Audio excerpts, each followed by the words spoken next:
Hello, I'm Paula from the Travelling Craft Room. Today we're going to be making a lavender candle. We are. As you can see in front of the screen, we've already got our wax melting in a jug on a pan of boiling water. Obviously take care with boiling water, it is very hot and we don't want any accidents. Now this is already starting to melt down. If you've got one of our packs, you might find that the jug doesn't hold all of the wax initially, so you might need for it to melt down a little bit and then you can top it up. As you can already see, there's a gap forming on the top of that jug where you can add some more of your wax. I'm going to add the colour, so the colour is in sort of this block form. It is. I'm going to give that a press down. Now the colour, because it's solid and it actually takes longer to melt than what the wax does. So your wax, because it's in a nice flake form, it will melt quite quickly.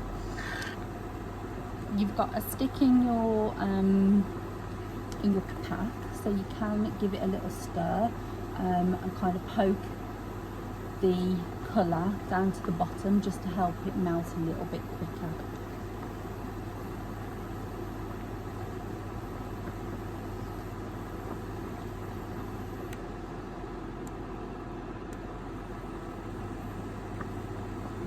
That's all poked down there. So whilst we're waiting for our wax to melt, we're going to prepare our tin. So you've got a nice large tin in your pack. I'm just removing the lid. Then you've also got a wick. Now when making candles, it's really important to have the right size wick for the right size container that you're using. So it tends to go on the diameter of the candle rather than the depth. So if you had say this tin, for example, that's not very deep, you use this size wick. But if you was using the same tin but it was say 3 inches deeper, you would still use the same size wick because it goes on the diameter of the container and not on the depth. Now in the pack you've got a little sticky spot, so I'm going to peel that off, and it's double-sided, and we're just going to stick it to the bottom of the wick like that. Then use the tab then just to peel that off, so now it's sticky. So I'm going to take that and I'm going to just kind of gauge it and put it as central as we can to the middle of the tin and give it a little press. So as you can see there, we've got our wick in the right place. Now in your pack you've got a lollipop stick and it's got a hole in. I'm using a metal one. It does the same job, it's just more durable on the amount of candles I make, just a few hundred. So pop your wick through the hole on your stick and then just leave the stick sitting on top of your tin, how I've left that sitting on top of my tin there. So that will help hold your wick up and it will hold your wick in place whilst your wax is hot, because you don't want the wick to hit the hot wax and then it will just fall and sink to the bottom of your tin. As this melts and the colour's going to melt,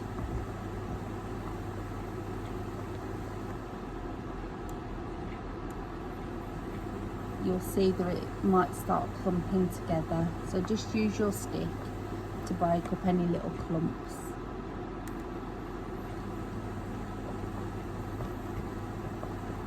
Now we don't add the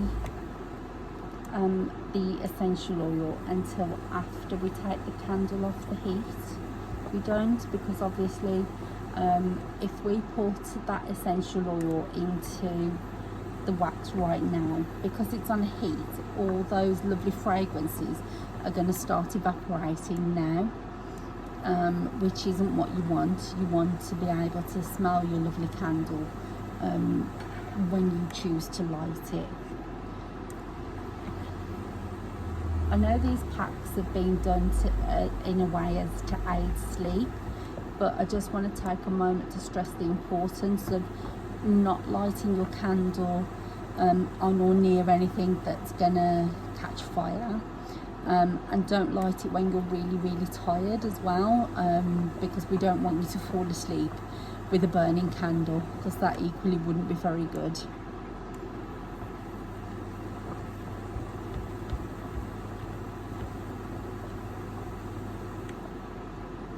As you can see now, that's starting to melt down. You can't see any colour coming through yet, which is, as I was saying, it takes a little while for the colour to melt down.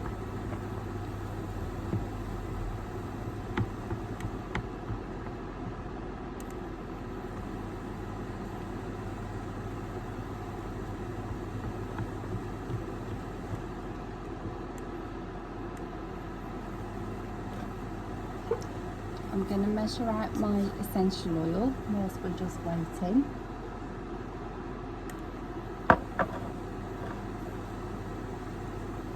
Now, in your packs, you have a 10ml bottle of fragrance. Lavender is a very strong oil, but because this is a candle what you're making, I do recommend using the full 10 mils. If you don't, you'll find that initially it's going to be very strong and you're going to be able to smell it when you just sort of sniff your candle, but it's not going to be very fragrant when you actually light it. It isn't if you think, oh, this is very strong, and just put a few drops of fragrance in. If you want a very fragrant candle, I do very much recommend putting the full 10 mils in. If you're not sure and you're really not sure whether you like lavender fragrance or if it really does smell very strong for you, you can put in less. That is your own personal choice. Just don't be disappointed when you light it if it doesn't smell very strong. Okay, you can see this now, it's starting to melt, it's starting to get some colour to it.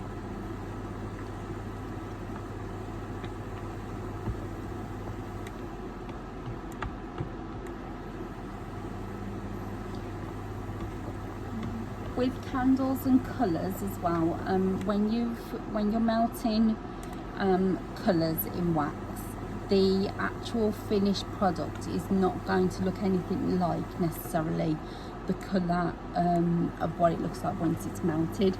You won't get the full idea of what the colour is going to look like until the wax has cooled. Now, it does take a little while for the wax to cool back down again. It does. Now, sometimes when wax is cooling, it can sink and dip a little bit in the middle, or you might get an air bubble form and find like a hole in your candle. That's okay, it isn't nothing to worry about. Your candle might not look the prettiest, but it's still functional and it can still be used. It can. The best way to avoid that sinking and that dipping is that once your wax has fully melted and you've added your essential oil, is to leave it to cool before you actually pour it into the jug, into the tin rather. Can you see now how that, we can still see a few lumps floating around, but can you see how that colour's melting now as well? So we're definitely getting there.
Okay, can you see that lovely colour?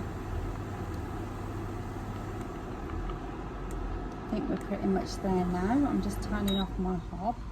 So what I'm going to do, I'm getting my essential oil that I've measured out. You can just pour the full bottle in. Give it a good stir. You want it to mix in well. And what I'm going to do, I'm going to take my tin and I'm just going to pour it in. Like I say, it would be good if you left it to cool for a little while first, maybe 10 minutes before pouring. Okay, so you can see that just about there. I have poured in quite close to the top, but I've actually still got a little bit of wax left here. So what you can do if you wanted to is to keep that wax and just hold on to it, because once it cools, if it does dip like I was telling you about earlier, you can remelt what's left in this jug down for a couple of minutes and then pour it on top and just top up your candle. You can do. Thank you very much. Bye.